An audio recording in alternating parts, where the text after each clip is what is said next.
I just got back from watching Fantastic Four First Steps, and today I want to share with you guys my thoughts, how I felt about the movie, and most importantly, whether or not you should go watch it. This review will be spoiler free until I clearly indicate, like this, that there are going to be spoilers. I will make sure to give you plenty of warning, and if you don't want spoilers, you can just leave the video before the spoiler segment. Without further ado, let's talk about Fantastic Four First Steps. Right off the rip, I very much enjoyed this.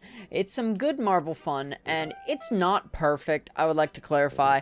I've heard some people talking like this is the best MCU movie since Endgame, and that's not true. I personally enjoyed Thunderbolts more. I personally enjoyed Guardians of the Galaxy 3 a little bit more, and I personally enjoyed Spider-Man No Way Home, at least the first theatrical experience, a bit more than this. I do think this movie will grow on me. I have only seen it once, and I do have plans to go see it again sometime next week, but I think it is some good, generally, as far as Marvel quality recently, it's been a lot higher quality than previous Marvel movies in the last 5 years.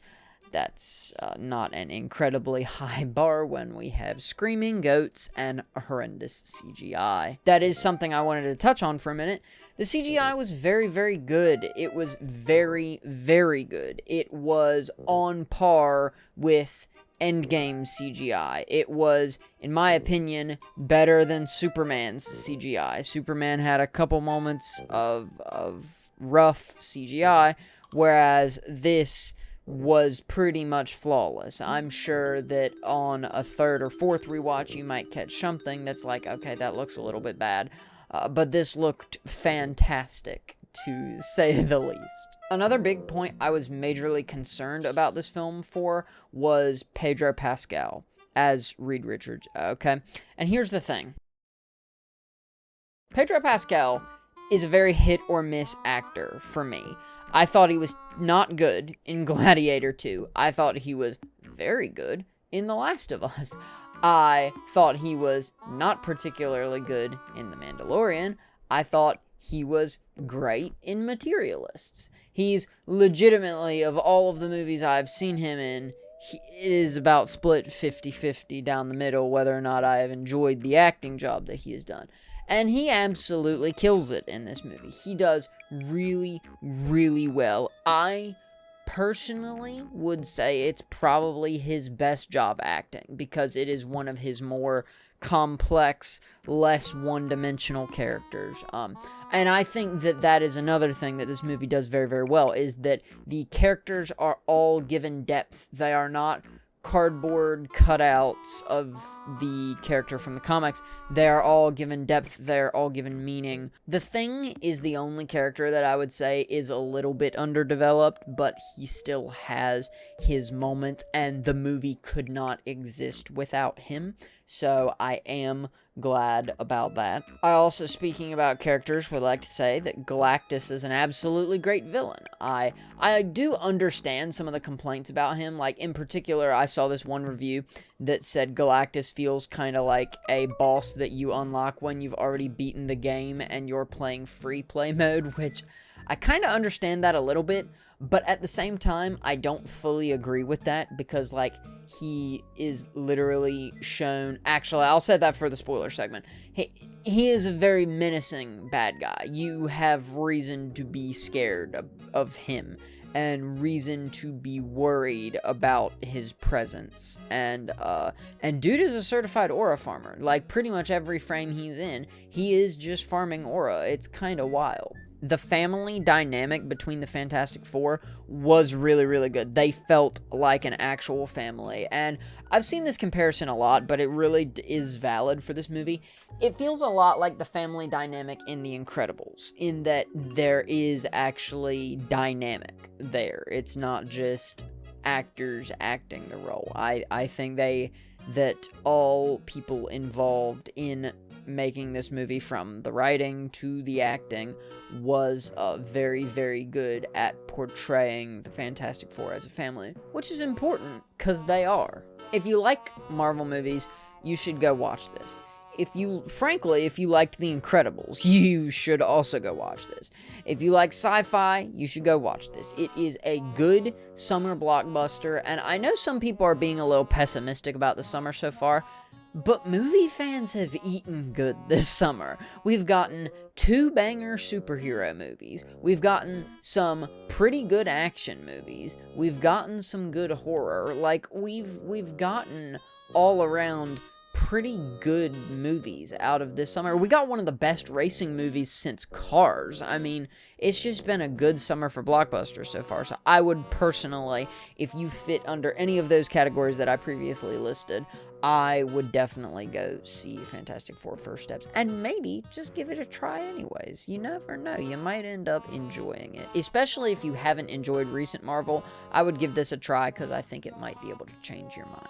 And without further ado, that is going to conclude our spoiler-free segment. So going forward, I'm not going to be giving away the plot or anything like that, but I am going to be talking about spoilers. So this is your spoiler warning. You have been warned. We are going to be getting into spoilers in 3, 2, 1. So I want to specifically elaborate, first off, in the spoiler segment, of the Thing's involvement with the movie. And, like, here's the thing. I'm so sorry. I would like to formally apologize for the rate at which I've been making those jokes, and will continue to make those jokes in with regards to this movie. I will not be apologizing going forward. Thank you very much. The Thing, especially in the first half of the movie, doesn't have a whole lot to do. Like, he's there, but he does not influence the plot much in the first half of the movie. Again, the movie can't exist without him. And I'm very, very glad that it was written that way and that he wasn't a throwaway character. But he did feel a little underused in the first half of the movie. I would have liked to have seen him a little bit more and have a little bit more. The stinking massive lightning just happened outside. What the heck?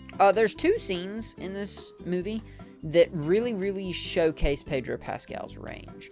And that I think to anybody saying Pedro Pascal is not a good actor, or he's overrated or washed, I think you play them the scene where Sue is literally giving birth. Play them that scene. And then also towards the start of the movie, I can't remember the exact scene that it is, but there was some scene early on in the movie that I was just like, dang, I felt that. Like, that was a very, very, good character moment, and incredibly well acted. That's another thing. I don't think I commented about it enough in the spoiler-free segment.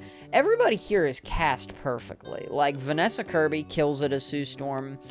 Joseph Quinn absolutely kills it as Human Torch. I like, personally, that they didn't make Human Torch. They still kept his kinda cocky, arrogant self without making him a complete and total womanizer. I did appreciate that because, you know, previous iterations, that has not exactly been the case. Ebon Moss Bachrach. I'm so sorry if I butchered that. And I'm so sorry that I couldn't remember your name. But I just haven't seen you in a lot, like he's watching this video. Very, very good acting job from all of the main 4. Very, very good acting job from Ralph Ineson as Galactus. Dude is just, again, aura farming the entire movie. And Julia Garner also, like, has a really, really menacing presence as Silver Surfer that I really liked to see. With regards to the baby, there were a couple times where it was very obviously a CGI baby, and it did not look good. It's just a simple fact. I totally understand. Also, shooting a movie with a baby in a lot of the movies is very, very difficult because restrictions apply. Work hours are substantially different and whatnot.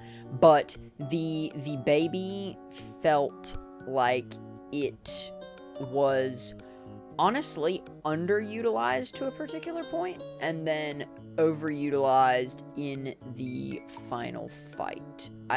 It kind of felt like they were, which again, honestly, it's more of a nitpick, but like, why did the Fantastic Four think that literally just hitting Galactus with the bait and switch was gonna work? Like, they know that he's not stupid, so I didn't really understand why they thought that was gonna work. But again, that's a very nitpicky thing about the film. That's not me dissing the film necessarily. I don't think that was too much to complain about. It's just kind of a more personal, I didn't love this type fact. But anyways, that is going to conclude my review for Fantastic Four First Steps. If you think you're interested in watching it, please go watch it, because I had a great time.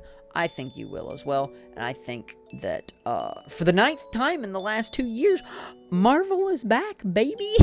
I do actually mean it this time. Marvel has delivered 2 bangers in a row. Marvel has delivered 2, at least on my own personal scale, overall 8 out of 10 films this year. Granted, Marvel also delivered us some crap this year. We won't talk about Brave New World. It was really bad on a rewatch. I think this will be a lot better on a rewatch. I think I'll catch a lot more, and I think I will have a great time rewatching it when I do. So thank y'all so much for watching this review. You can check out my movie review for Superman right over here, and if you want to, you can check out a random video that YouTube thinks you'll like right here. Thank y'all so much for watching, and I'll see y'all there.